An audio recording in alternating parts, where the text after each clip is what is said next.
The snow began falling at 3:47 in the afternoon, each flake deliberate and heavy against the windshield of Natalie Grant's silver sedan.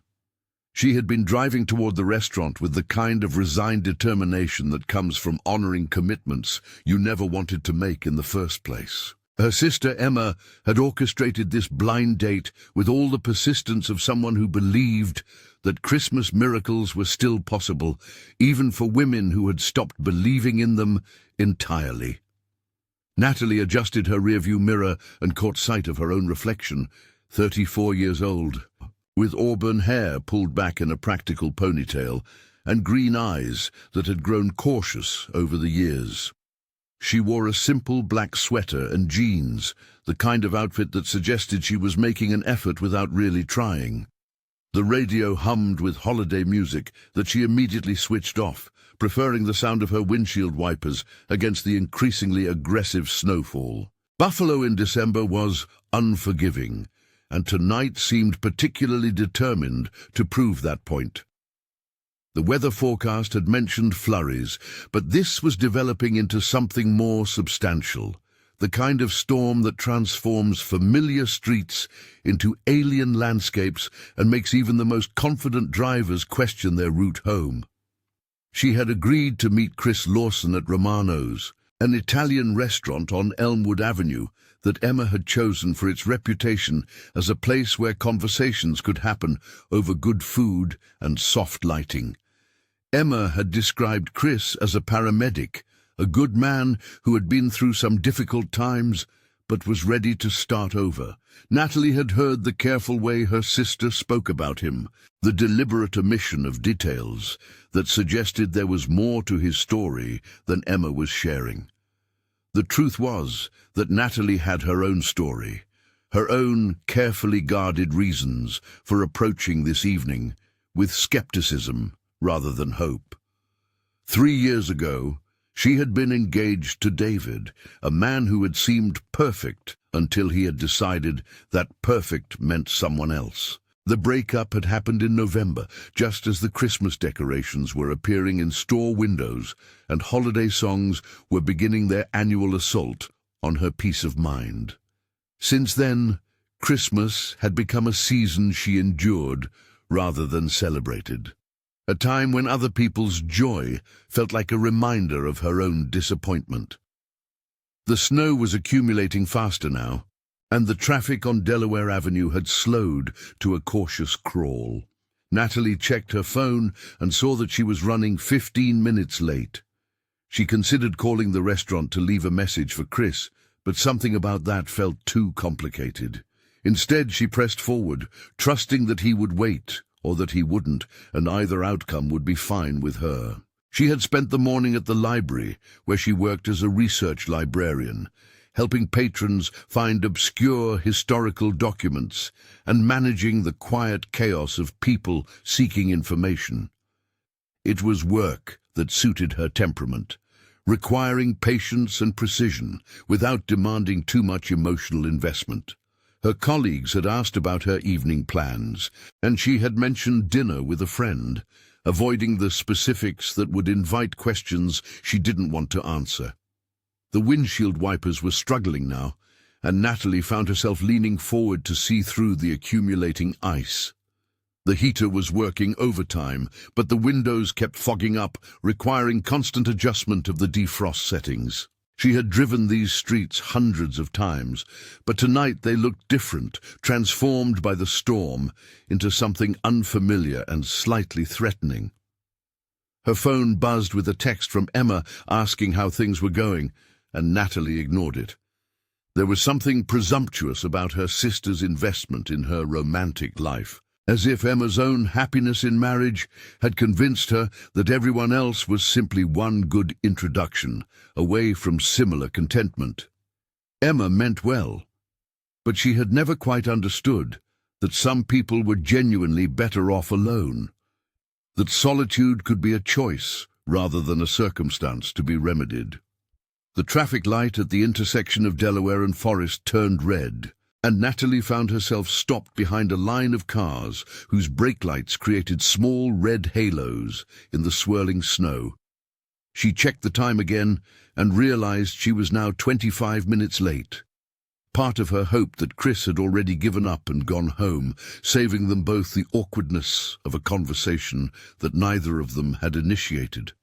She thought about David again, not with the sharp pain that had characterized the first year after their breakup, but with the dull recognition that comes from a wound that has healed but left permanent scar tissue.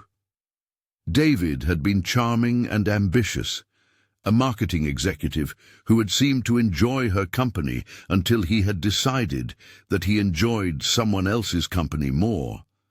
The worst part had not been the betrayal itself, but the way it had made her question her own judgment, her ability to read people and situations accurately. The light turned green, and the line of cars began moving with the cautious pace of drivers who understood that conditions were deteriorating rapidly.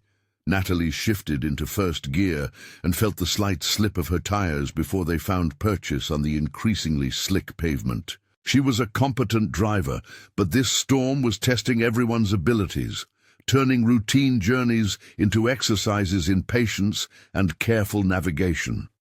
Romano's was still 6 blocks away, and the snow showed no signs of letting up.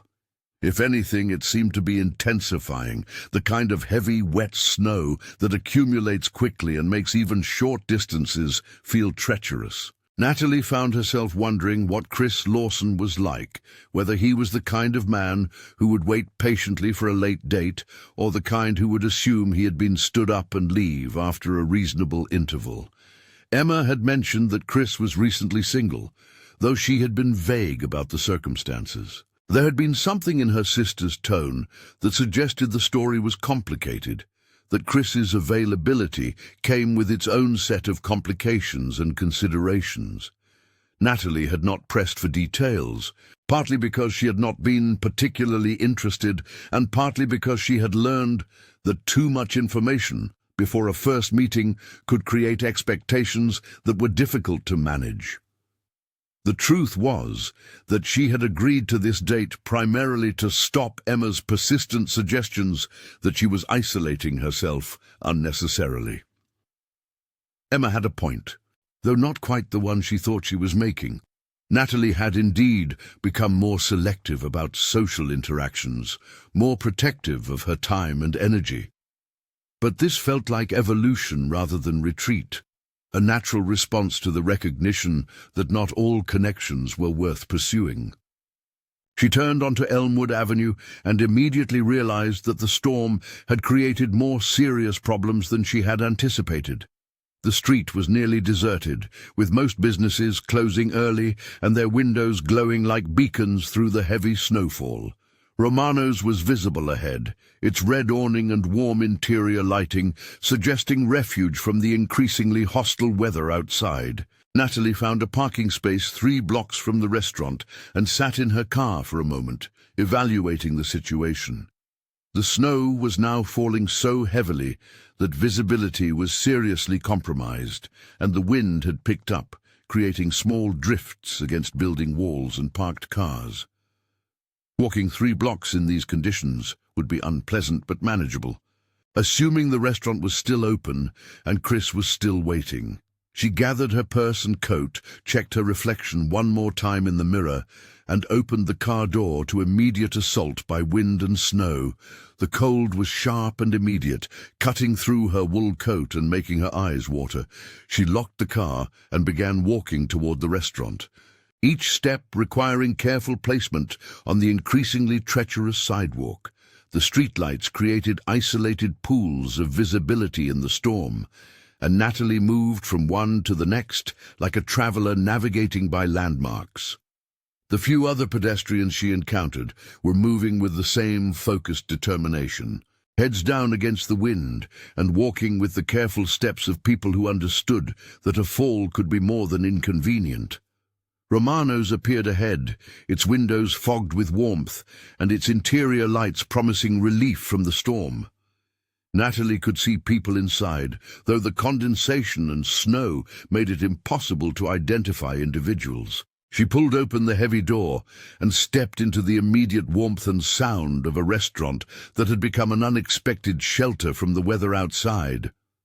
The hostess looked up with the kind of relief that suggested she had been watching the storm with growing concern. The dining room was perhaps half full, mostly with people who looked like they were settling in for a longer stay than they had originally planned. The storm had transformed what should have been quick dinners into extended evenings, and there was a sense of communal patience in the air, the shared recognition that normal schedules had been suspended. Natalie gave Chris's name to the hostess and was directed toward a corner table where a man sat alone, occasionally checking his phone and looking toward the door with the patient expression of someone who had decided to wait indefinitely. He was tall and broad-shouldered, with dark hair that showed traces of premature grey at the temples, and blue eyes that seemed to take in everything without judgment. His face was weathered in a way that suggested outdoor work or significant life experience, and he wore a simple button-down shirt and dark jeans. He stood as she approached, extending a hand with a smile that was warm but cautious. His handshake was firm without being aggressive, and his voice carried the slight roughness that comes from years of speaking over radio static and emergency situations. He thanked her for coming despite the weather and helped her with her coat, gestures that felt automatic rather than performed. Chris Lawson had been sitting at the table for 45 minutes, watching the storm develop through the restaurant windows and thinking about the ways that weather could change everything in a matter of hours. He had arrived early, partly from habit and partly from nervousness, though he would have been reluctant to admit the latter. His work as a paramedic had taught him to be punctual and prepared, but it had also taught him that plans could change instantly and without warning. He had agreed to this blind date with the same mixture of hope and reluctance that characterized most of his decisions these days. His colleague Marcus had been persistent, convinced that Chris needed to start dating again after 2 years of what Marcus called hibernation. Marcus meant well, but he had not lost a wife in a car accident on Christmas Eve, had not spent the subsequent holidays learning how grief could transform even the most familiar traditions into sources of pain. Sarah had been driving home from her sister's house when the other driver ran the red light.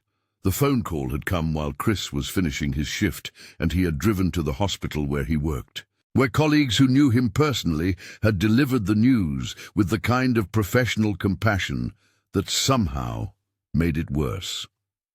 Sarah had been pronounced dead at 11:37 on Christmas Eve, and Chris had spent the next 2 years learning how to live with the particular cruelty of a calendar that marked the anniversary of loss with celebration. The hostess had seated him at a table near the window, and he had been watching the storm develop while waiting for Natalie Grant.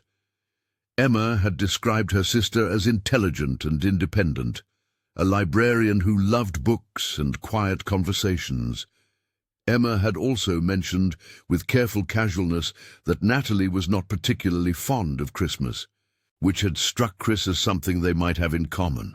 He had been checking his phone periodically, not because he was impatient, but because the storm was clearly getting worse, and he was beginning to worry about driving conditions. His paramedic training had given him a healthy respect for winter weather and the accidents it could cause. He had responded to too many calls involving cars that had slid off icy roads or collided with other vehicles whose drivers had overestimated their ability to navigate dangerous conditions. When Natalie appeared at the hostess station, shaking snow from her coat and looking around the restaurant with the slightly overwhelmed expression of someone who had just fought their way through a serious storm, Chris felt immediate recognition that surprised him. Not recognition of her specifically, but recognition of the careful way she moved. The guarded expression that suggested someone who had learned to be cautious about new situations and people. She was prettier than Emma's description had suggested, with striking green eyes and auburn hair that caught the restaurant's lighting in a way that made it seem to glow. But there was something else about her, a quality of self-containment that suggested someone who was comfortable with solitude and perhaps a little suspicious of efforts to change that condition. As she approached the table, Chris found himself hoping that the evening would go well, while simultaneously preparing for the possibility that it would not. His experience with dating since Sarah's death had been limited and largely unsuccessful, not because the women had been unsuitable, but because he had not yet learned how to be present with someone new while still carrying the weight of his previous life. They sat down across from each other, and the initial conversation followed the predictable patterns of first meetings between strangers. Natalie apologized for being late and explained about the driving conditions, while Chris reassured her that he had been content to wait and watch the storm. They ordered drinks and looked at menus while engaging in the careful dance of people trying to determine whether they liked each other enough to invest in a full meal together. The restaurant around them was settling into the rhythm of a place that had become an unexpected sanctuary. Other diners were clearly extending their stays, ordering additional drinks and desserts, while watching the storm through windows that framed what looked increasingly like a different world. The staff moved with the efficient calm of people who understood that tonight was going to be longer than usual for everyone. Chris found himself studying Natalie's face as she read the menu, noting the small lines around her eyes that suggested someone who smiled often, even if she was not smiling much tonight. There was something about her posture that suggested wariness, the way she held herself slightly apart even while engaging in conversation. It was a familiar quality, one that he recognized from his own experience of learning to navigate social situations while carrying invisible burdens. Their server appeared, a young woman who apologized for the slow service and explained that several staff members had been unable to make it in due to the weather. She took their orders with the kind of cheerful efficiency that suggested she was making the best of a difficult situation, and she recommended that they consider taking their time with dinner since driving conditions were continuing to deteriorate. As they waited for their food, Chris and Natalie began the tentative process of sharing basic information about themselves. She spoke about her work at the library, describing it in terms that suggested genuine enjoyment of helping people find information and solve research problems.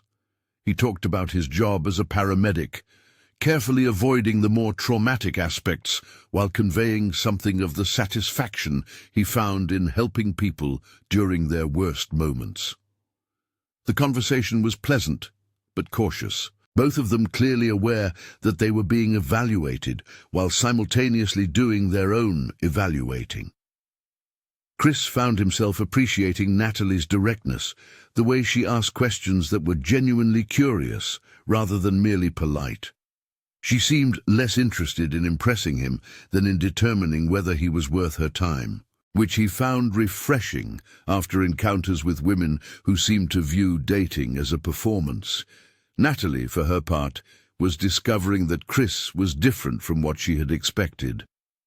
Emma's description had prepared her for someone earnest and kind, but she had not anticipated the quiet intelligence that became apparent as he talked about his work and interests. There was something about the way he listened, fully present and attentive, that suggested someone who had learned the value of paying attention to details that others might miss. Their food arrived as the storm outside intensified into something that was clearly more serious than anyone had anticipated. The restaurant windows were now completely obscured by blowing snow, and the sound of wind was audible even inside the warm dining room. Other patrons were beginning to check weather reports on their phones and engage in conversations about when it might be safe to attempt the drive home. Chris pulled out his phone and checked the weather radar, his expression growing serious as he studied the screen. The storm system was larger and more intense than the forecasters had predicted, with heavy snow expected to continue for several more hours. Driving conditions were already hazardous and were likely to become dangerous before they improved. He showed Natalie the radar image, pointing out the spiral of precipitation that covered most of western New York. The snow was falling at a rate of 2 to 3 inches per hour, with wind gusts that were creating whiteout conditions on most major roads. The Weather Service had issued a travel advisory recommending that people avoid unnecessary trips and find shelter until conditions improved. Natalie studied the radar with the focused attention of someone who was rapidly recalculating her plans for the evening. Her car was parked 3 blocks away, and even if she could reach it safely, the drive home would be treacherous. Her apartment was on the other side of the city, a journey that would normally take 25 minutes, but could take much longer in these conditions, assuming it was possible at all. The realization that she might be stranded began to settle over her with a mixture of anxiety and resignation. This was not how she had imagined the evening unfolding, and the prospect of being trapped with a virtual stranger during a snowstorm felt like the kind of complication she had been trying to avoid by keeping her social life simple and predictable. Chris was having similar thoughts, though his concern was less about the social awkwardness and more about the practical implications of the situation. His apartment was within walking distance of the restaurant, perhaps 6 blocks through residential neighborhoods that would be challenging but manageable on foot. His truck was parked closer than Natalie's car, but even with 4-wheel drive, attempting to drive in these conditions would be inadvisable. The server approached their table again, this time with information rather than menus. The restaurant management had decided to remain open indefinitely, offering shelter to anyone who needed it until the storm passed. They were setting up additional seating areas and would continue serving food and drinks throughout the night. Several other patrons had already decided to stay, and the atmosphere was shifting from normal dinner service to something more communal and improvised. Chris looked at Natalie across the table, recognizing the conflict in her expression as she processed their options. He could see her weighing the risks of attempting to drive against the uncertainty of spending an extended period with someone she had just met. It was not an easy choice, and he found himself wanting to reassure her without overstepping boundaries that were still being established.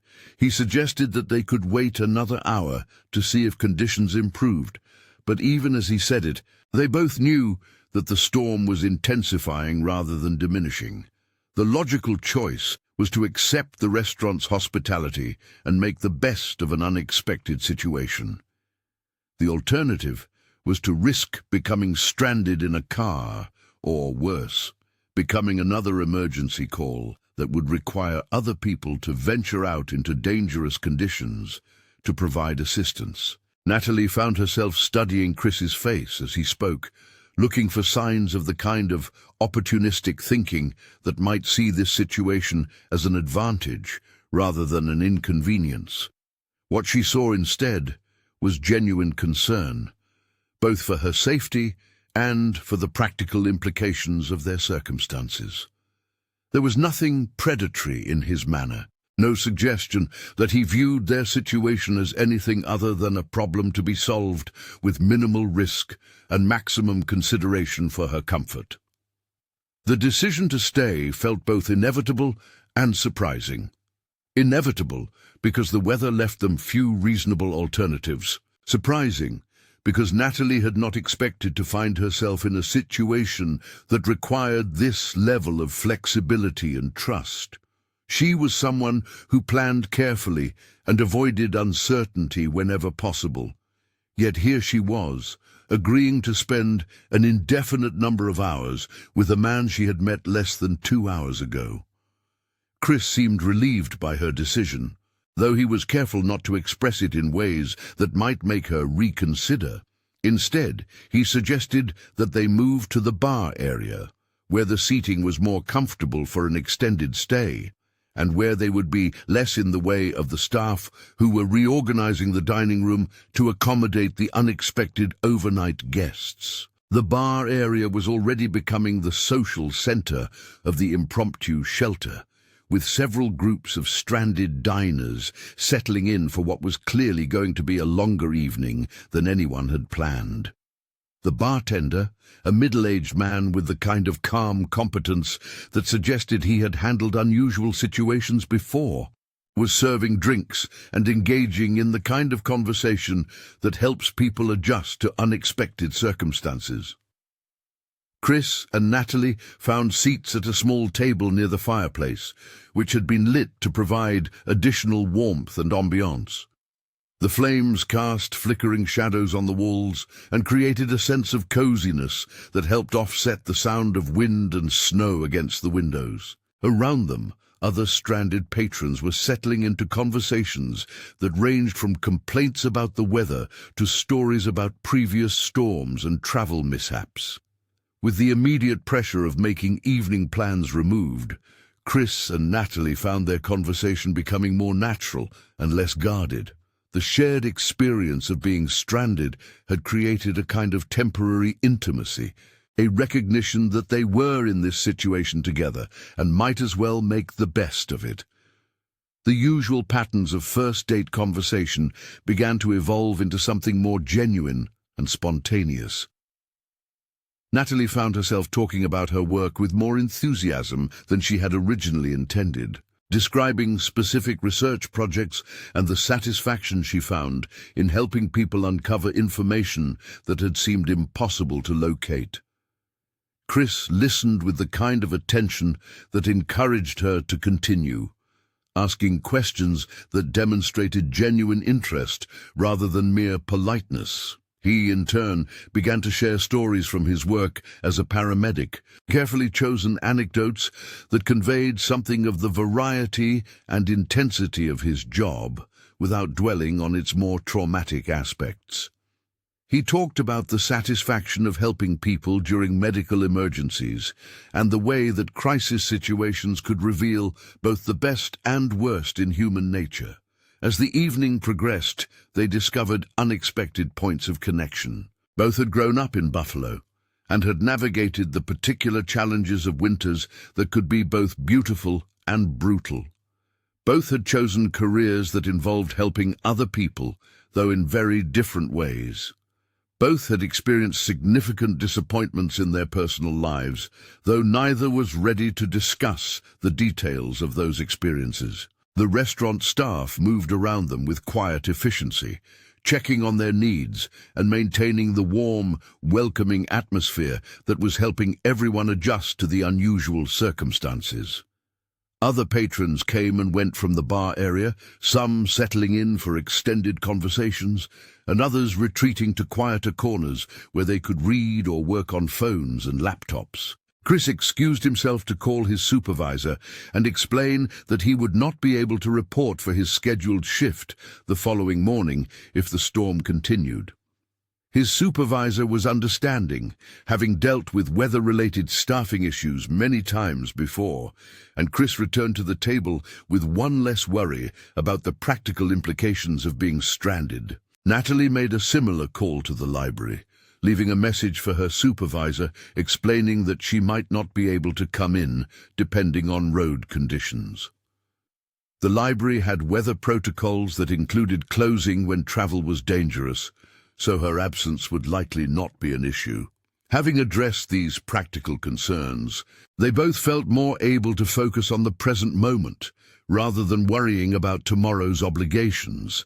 The conversation began to drift toward more personal territory as the evening wore on and the storm continued to rage outside. They talked about books they had enjoyed, places they had traveled, and the ways that their work had shaped their perspectives on life and human nature. Chris mentioned that he had been married, though he was careful not to elaborate on the circumstances that had ended his marriage. Natalie acknowledged that she had been in a serious relationship that had ended badly, though she was equally reluctant to provide details. There was something comfortable about this mutual reticence. The recognition that they were both carrying experiences that were too significant to share with someone they had just met. It created a kind of respectful distance that allowed them to enjoy each other's company without feeling pressured to reveal more than they were ready to share. The bartender announced last call for food orders, and Chris and Natalie realized that they had been talking for nearly 4 hours without noticing the passage of time. The restaurant was settling into its overnight configuration, with some patrons claiming chairs or booth seats where they could rest if they chose to sleep. The staff had dimmed some of the lights and provided extra blankets for anyone who wanted to stay warm during the long night ahead. They ordered coffee and decided to continue talking rather than attempting to sleep in the improvised shelter. The storm outside showed no signs of abating, and the weather reports suggested that conditions would not improve until sometime the following day. They were committed to this unusual situation for the duration, and both of them seemed to have accepted that reality with something approaching grace. As the restaurant grew quieter around them, their conversation became more intimate without becoming inappropriately personal. They talked about their families, their hopes for their careers, and their perspectives on the challenges of living in a city that was simultaneously beautiful and difficult. Chris spoke about the satisfaction he found in emergency medical work and the way it had taught him to appreciate the fragility and resilience of human life. Natalie described her love of research and the quiet pleasure she found in helping people discover information that opened new possibilities for them. The fire in the fireplace had burned down to glowing embers, and the restaurant staff had settled into a routine of quiet maintenance and occasional check-ins with their unexpected overnight guests. Outside, the storm continued with undiminished intensity, the wind and snow creating a world that felt completely separate from the warm, sheltered space where they sat talking. Chris found himself studying Natalie's face in the dim light, noting the way her expressions changed as she talked about things that mattered to her. There was an intelligence and depth to her that had not been apparent during their initial, more careful conversation. She was clearly someone who thought deeply about her experiences and had developed strong opinions about what she valued and what she was willing to accept in her life. Natalie was making similar observations about Chris, recognizing qualities that went beyond the basic kindness that Emma had described. He was thoughtful without being overly serious, capable of humor without being frivolous, and clearly someone who had learned important lessons from difficult experiences. There was a steadiness about him that suggested reliability without rigidity, the kind of character that might be built through years of responding to emergencies and crises. Around 2 a.m, the conversation began to wind down as exhaustion started to compete with their mutual interest in continuing to talk. Some of the other stranded patrons had claimed sleeping arrangements, and the restaurant had taken on the quiet atmosphere of a place where people were settling in for the remainder of the night. Chris suggested that they should try to get some rest, though neither of them seemed particularly interested in ending their conversation. The unusual circumstances had created a kind of suspended time, a space outside normal social conventions where they could continue getting to know each other without the usual pressures and expectations of dating. They moved to a corner booth where they could stretch out more comfortably, and the staff provided additional pillows and blankets. The restaurant was warm and secure, and despite the unusual sleeping arrangements, there was something peaceful about the situation. The storm outside had created a temporary world where normal rules were suspended and different kinds of connections were possible. Natalie settled into one side of the booth, while Chris took the other, both of them fully clothed and maintaining appropriate physical distance while sharing the improvised sleeping space. The arrangement was practical rather than intimate, though there was an undeniable closeness that came from sharing such an unusual experience. As she lay there listening to the wind and snow outside, Natalie found herself thinking about the evening in ways that surprised her. She had expected to endure a polite dinner and then return home to her quiet, predictable routine. Instead, she had spent hours in conversation with someone who seemed genuinely interesting, and who had shown no signs of the self-centeredness or superficiality that had characterized too many of her previous dating experiences. Chris was having similar thoughts as he attempted to find a comfortable position in the restaurant booth. The evening had been completely different from what he had anticipated, and not just because of the storm. He had expected to feel the awkwardness and emotional distance that had characterized his previous attempts at dating since Sarah's death.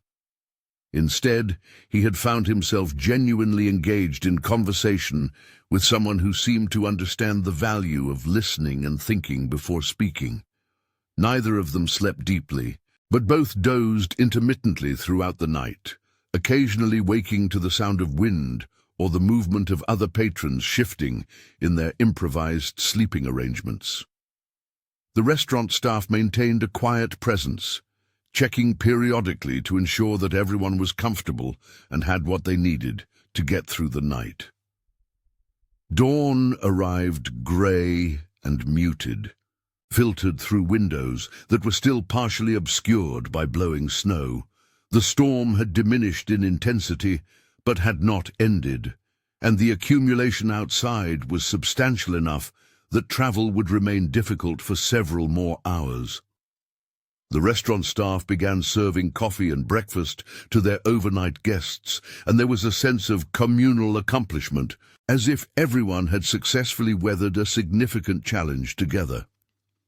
Chris and Natalie woke to find themselves facing each other across the small table, both slightly stiff from sleeping in an unfamiliar place, but otherwise in good spirits. The shared experience of the night had created a sense of familiarity that might have taken several conventional dates to develop, and they found themselves talking easily as they waited for coffee and assessed the conditions outside.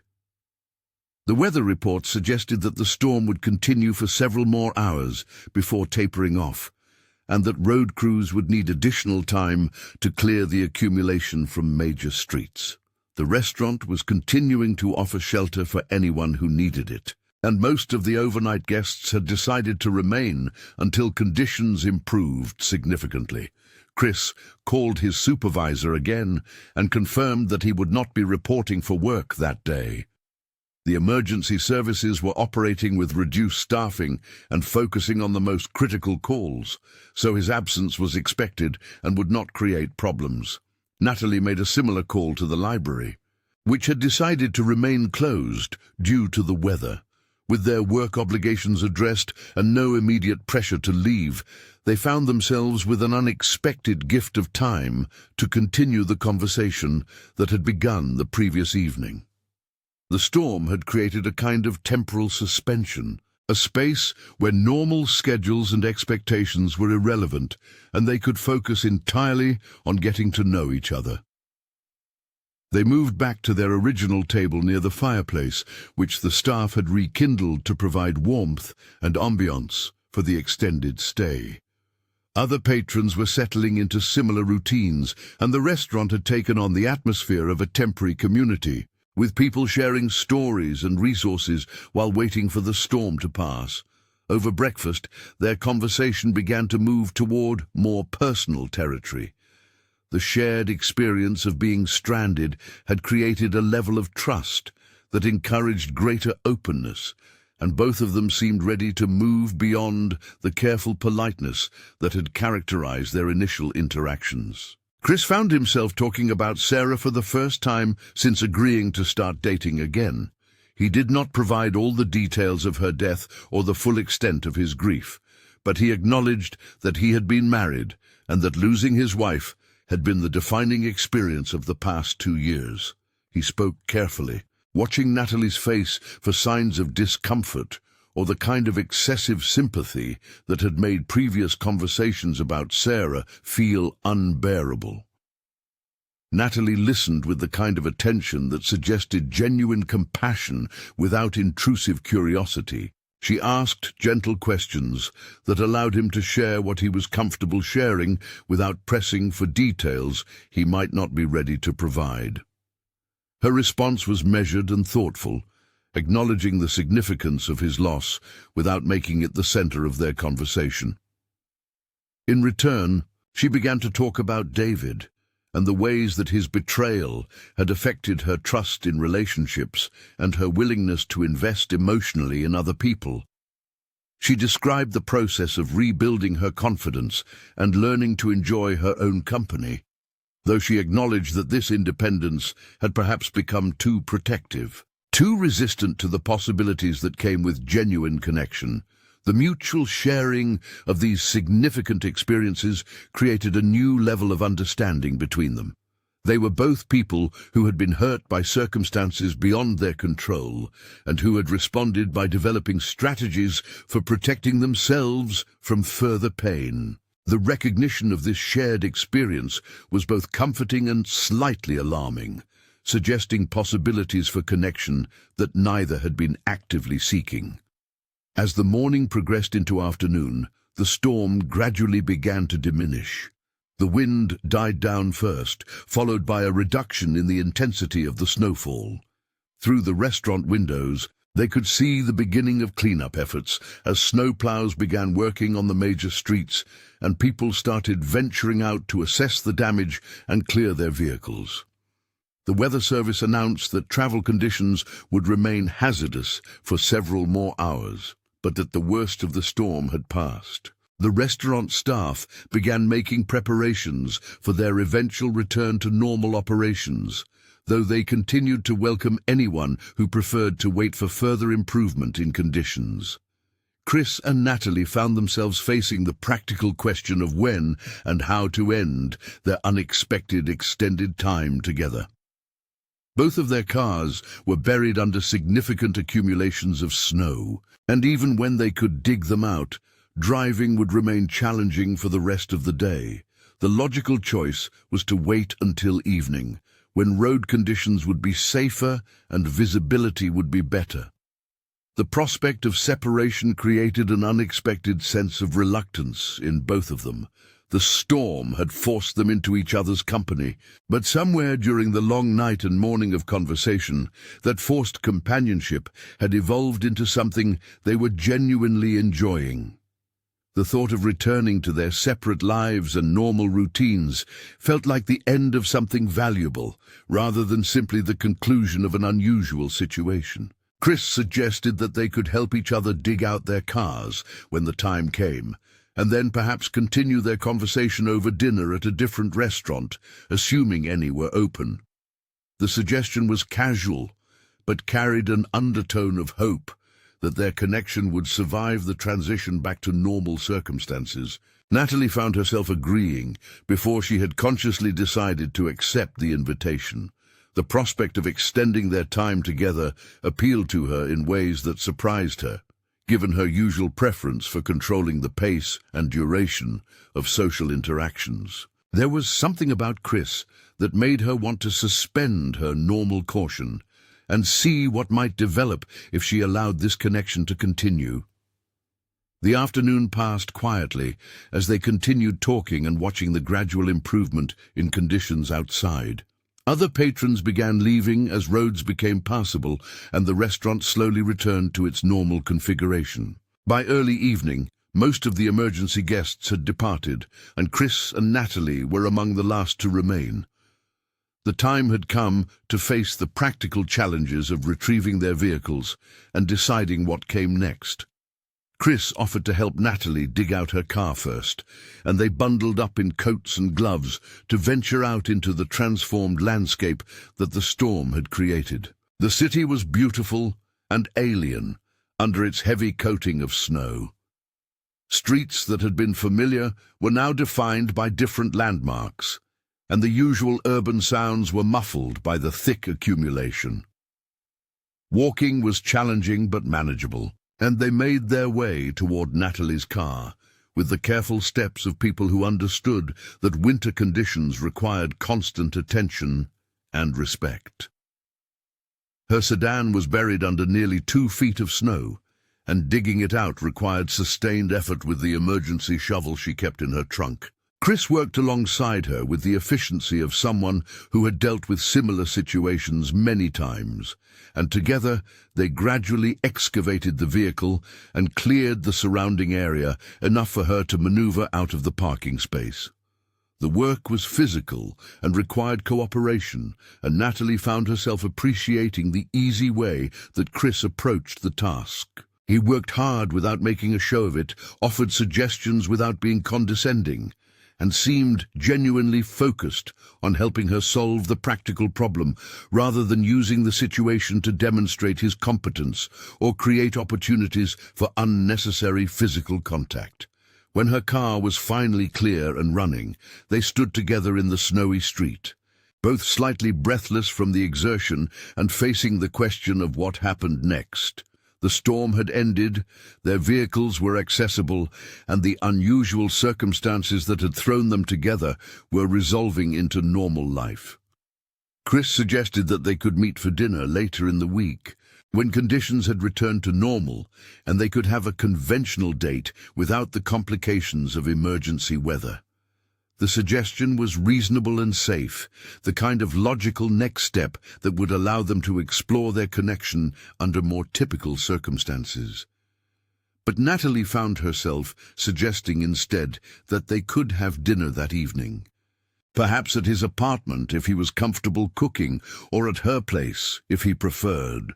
The words surprised her as she spoke them, representing a level of spontaneity and trust that she had not expected to feel after such a short acquaintance.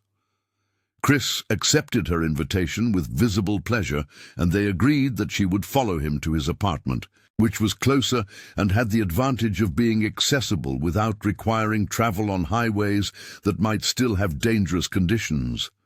The decision felt both natural and slightly reckless, a continuation of the suspended normal time that the storm had created. His apartment was in a converted brownstone on a tree-lined street that had been transformed into something magical by the heavy snow. The building was old but well-maintained, with the kind of character that comes from careful renovation rather than wholesale modernization. Chris lived on the second floor, in a space that was comfortable and clearly organized by someone who valued efficiency and simplicity. The apartment was larger than Natalie had expected, with high ceilings and large windows that looked out over the snow-covered street. The furniture was simple but well chosen, and there were personal touches that suggested someone who had taken time to create a space that reflected his personality and interests. Photographs on the walls showed landscapes and cityscapes, and there were bookshelves filled with what appeared to be a mixture of professional reading and personal interests. Chris offered to cook dinner while Natalie made herself comfortable, and she found herself genuinely curious about his domestic capabilities. Cooking together or watching someone cook could reveal character traits that were not apparent in restaurant conversations, and she was interested in seeing how he approached tasks that were less structured than emergency medical procedures. He moved around the kitchen with the same efficient calm that he had demonstrated while helping dig out her car. His cooking was practical rather than elaborate, focused on preparing a good meal without unnecessary complexity or showmanship. He asked about her preferences and dietary restrictions, with the kind of consideration that suggested someone who was accustomed to thinking about other people's needs and comfort. While he cooked, Natalie looked around his living space with the careful observation of someone trying to understand the person who had created it. The apartment was clean without being sterile, organized without being rigid. There were signs of interests and hobbies beyond his work, including books about photography and outdoor recreation, as well as what appeared to be equipment for hiking and camping. On one bookshelf, she noticed a small collection of photographs that were clearly different from the landscape images on the walls. These were more personal, including what appeared to be wedding photographs and casual shots of Chris with a woman who was clearly his late wife. The photographs were displayed with the kind of careful arrangement that suggested they were important, but not shrine-like, integrated into his current life rather than dominating it. Sarah had been blonde and athletic-looking, with the kind of smile that suggested someone who had been genuinely happy and comfortable with herself. The wedding photographs showed her and Chris looking impossibly young and optimistic, surrounded by family and friends in what had clearly been a joyful celebration. The casual photographs captured moments of everyday happiness, hiking trips and holiday gatherings, and quiet moments that spoke to a relationship that had been both loving and comfortable. Seeing these photographs helped Natalie understand something about Chris that conversation alone had not revealed. He had been genuinely happy in his marriage, and his wife's death had not been the end of a relationship that was already troubled, but the sudden termination of something that was working well. This knowledge was both reassuring and intimidating, suggesting that his current availability was the result of tragedy rather than failure, but also establishing a standard of happiness that might be difficult to match. Chris noticed her looking at the photographs and offered a simple acknowledgement that those were pictures of Sarah, without elaborating or seeming uncomfortable about her curiosity.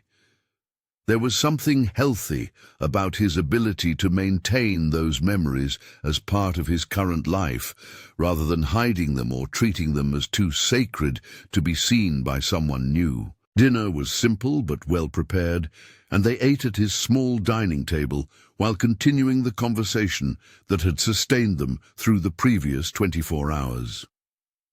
The setting was more intimate than the restaurant had been, and Natalie found herself paying attention to details about Chris that had been less apparent in public spaces.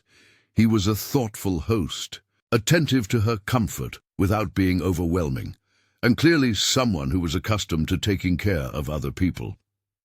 His stories about his work revealed someone who found genuine meaning in helping others during crisis situations, and who had developed the kind of emotional resilience that allowed him to continue functioning effectively despite regular exposure to human suffering. As the evening progressed, they found themselves moving to his living room, where they continued talking while sitting on opposite ends of his comfortable couch. The conversation had evolved far beyond first-date territory, encompassing topics that required trust and genuine interest to sustain. They talked about their families, their disappointments and hopes, and the ways that their work had shaped their understanding of what mattered in life. There was a moment sometime around 10 o'clock when they both seemed to recognize that their connection had developed beyond what either had expected when they had agreed to meet for dinner the previous evening.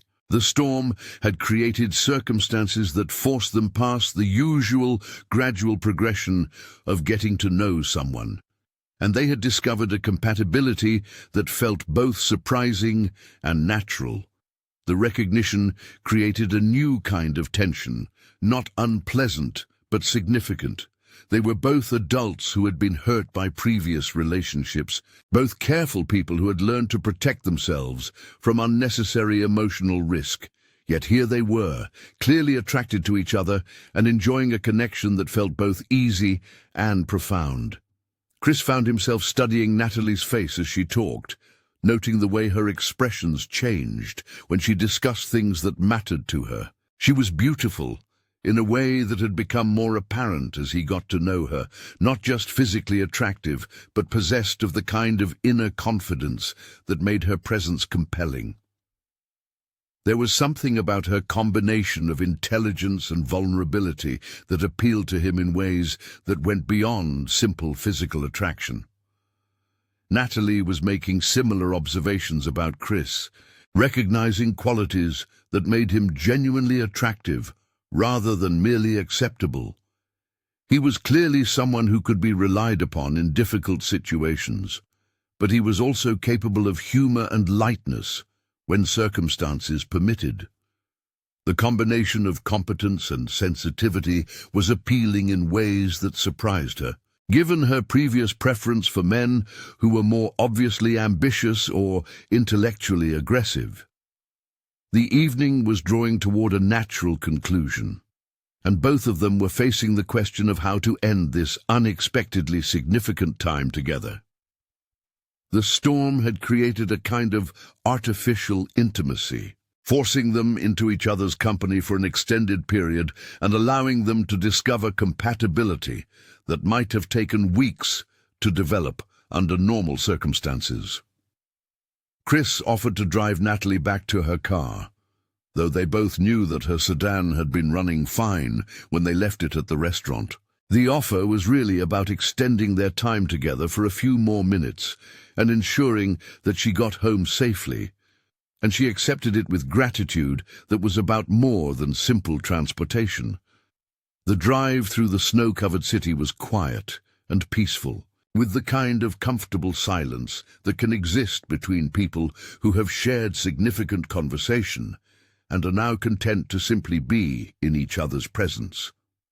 The streets were mostly empty, and the snow had transformed familiar landmarks into something beautiful and otherworldly. When they reached her car, Chris walked her to the driver's door and waited while she got settled and started the engine. The moment of parting felt significant, loaded with the recognition that they had shared something unusual and valuable, and uncertainty about how to proceed from here. He asked if he could call her the following day, and she found herself saying yes, without the hesitation that usually characterized her responses to such requests. Something about their extended time together had created a level of trust that made normal dating caution feel unnecessary and artificial. They did not kiss goodbye, both seeming to recognize that the intensity of their connection deserved more consideration than a quick embrace in a snowy parking lot. Instead, they exchanged a long look that acknowledged what had passed between them and suggested possibilities for what might develop in the future. Natalie drove home through the quiet, snow-covered streets, thinking about the extraordinary 24 hours she had just experienced. She had expected to endure a polite dinner and return to her normal routine. Instead, she had been forced into an extended encounter with someone who had surprised her with his depth and character, and who had made her reconsider her assumptions about what she wanted from relationships and what she was willing to risk to find it. Her apartment felt different when she walked in, smaller and quieter than usual. She had grown accustomed to solitude and generally found it peaceful and restorative. Tonight, however, the silence felt like something was missing rather than something to be enjoyed. The realization was both exciting and slightly alarming, suggesting that her encounter with Chris had already begun to change her perspective on her carefully constructed independent life. Chris returned to his apartment with similar feelings, recognizing that something significant had shifted in his approach to relationships and his readiness to consider sharing his life with someone new. For 2 years, he had been focused on managing his grief and learning to function effectively as a single person. The previous day had reminded him that isolation, while safe, was not necessarily the same thing as healing.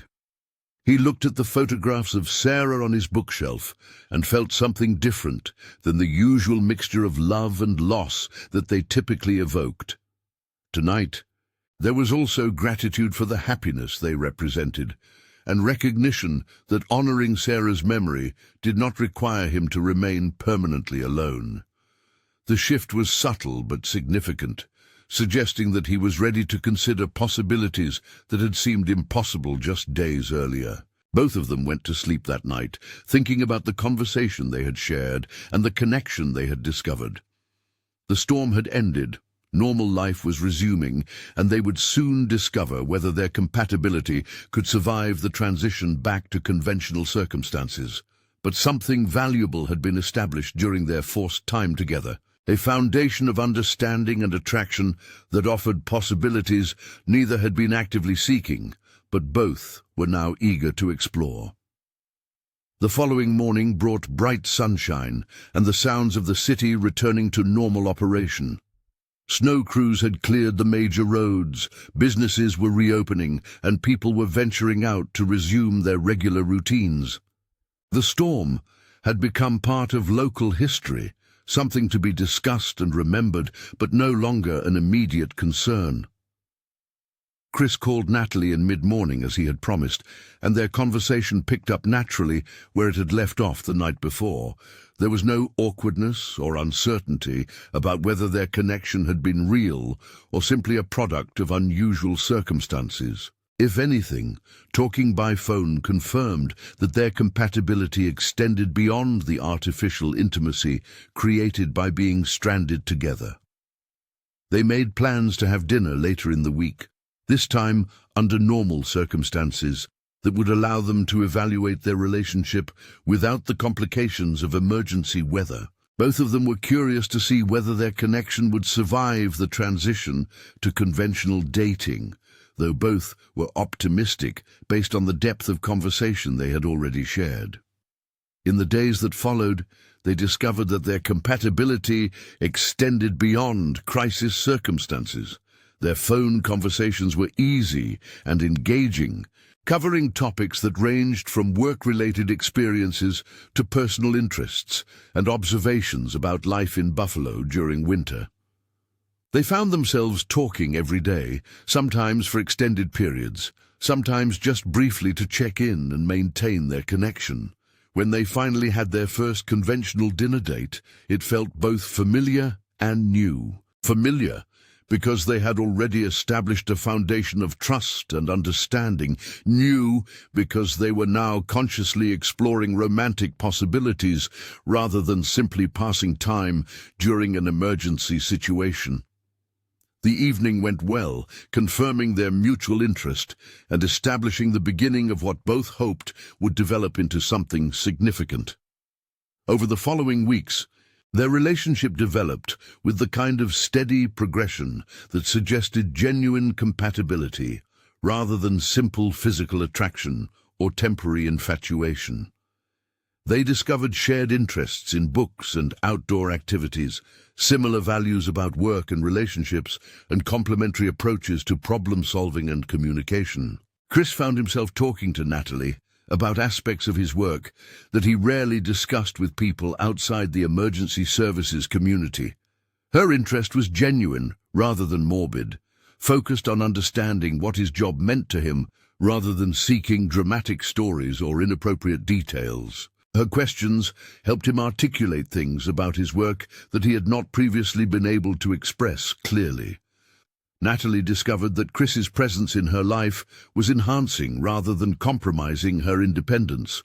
He was interested in her work and supportive of her goals, but he did not try to change her or rescue her from problems she was capable of solving herself. His attention felt like appreciation rather than possession, creating space for her to be herself rather than pressuring her to become someone different.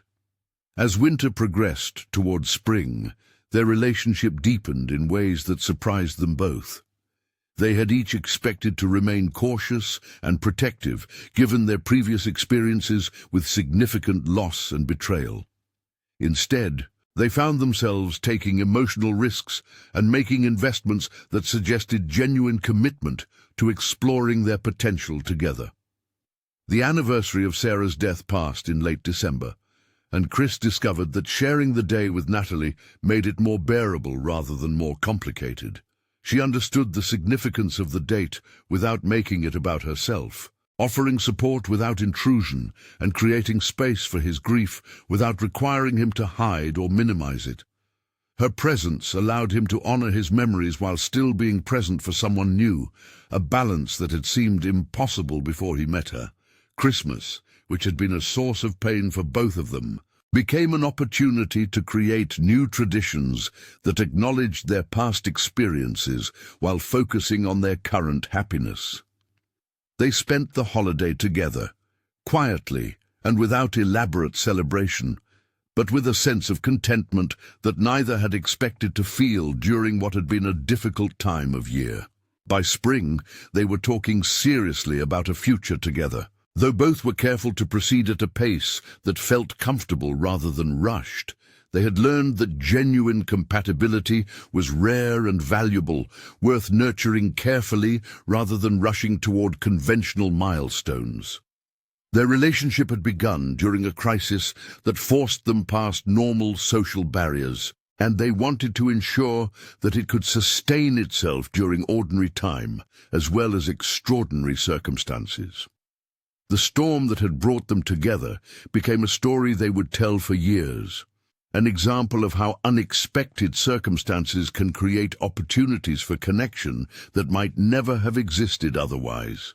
Neither of them had been actively seeking a relationship, and both had been skeptical about the possibility of finding someone compatible with their carefully constructed independent lives. But sometimes the most significant connections develop not through careful planning or deliberate searching, but through the willingness to remain open to possibilities, even during circumstances that seem inconvenient or unwelcome. The blizzard had forced them to spend time together, but it was their mutual willingness to be genuinely present with each other that had created something lasting and valuable. Their relationship became a source of joy and stability for both of them, built on a foundation of genuine understanding and respect that had been established during those first unexpected hours of conversation. They had discovered that love could develop not only through passion and romance, but through the quieter process of two people recognizing and appreciating each other's character and finding that they wanted to share their lives. The woman who had hated Christmas and the paramedic who had lost his wife had found in each other not a solution to their individual pain, but a partnership that made joy possible again. Their love story was not about dramatic gestures or fairy tale romance, but about the deeper satisfaction that comes from finding someone who understands and values who you really are. Years later, they would remember that first night during the storm as the beginning of everything that mattered most in their shared life. The snow had trapped them together, but they had chosen to build something lasting from that temporary circumstance. Love, they learned, could emerge from the most unlikely situations when people were willing to be vulnerable with each other and open to possibilities they had not been seeking. Their story became a reminder that sometimes the best things in life come not through careful planning or active pursuit, but through the willingness to recognize opportunity even in circumstances that seem inconvenient or unwelcome. The storm had been an interruption in their planned lives, but it had also been the beginning of a happiness that neither had thought possible. In the end, they discovered that healing from past pain was not about forgetting or moving on, but about learning to create new experiences that honored what had been lost, while embracing what was now possible. Their love was built not on the absence of previous attachments, but on the recognition that hearts capable of deep love can learn to love again, differently but no less genuinely. The Christmas that had once brought only painful memories became, through their shared experience, a season of gratitude and renewal. They had found in each other not an escape from their individual histories, but a partnership that allowed them to carry those histories with dignity while building something new and valuable together. Their relationship exemplified the truth that the most lasting connections often develop not through dramatic circumstances or intense passion, but through the quieter process of two people discovering that they genuinely like and respect each other, and that they want to share the ordinary moments of daily life as well as its extraordinary challenges.